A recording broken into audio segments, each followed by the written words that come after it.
Yeah, yeah. Every single crime event.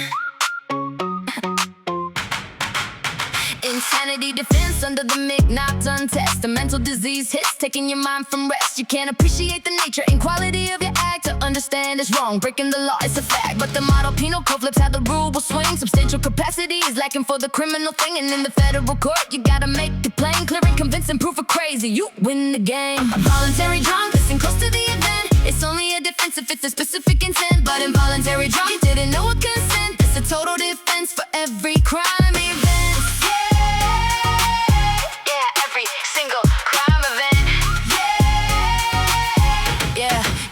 Now check the exception list, memorize the crew.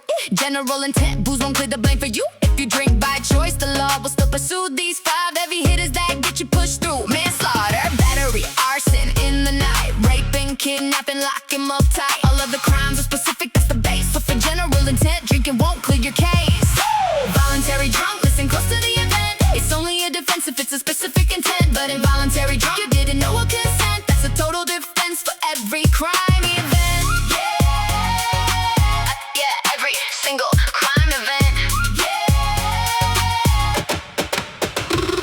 Let's break down the facts, lock it in tight. Mental illness, can't tell wrong from right. Federal standard, give them the proof. Clear and convincing, hitting the roof. No knowledge, no consent. Slips in your cup. Involuntary means the state gives it up. Voluntary drunk, listen close to the event. It's only a defense if it's a specific intent. But involuntary drunk, you didn't know what consent. That's a total defense for every crime event. Yeah, every single crime event. McNaught, PC, clear and convincing, that's the key. Manslaughter, battery, arson, raping, kidnapping too. General intent. Yeah, we're finally through.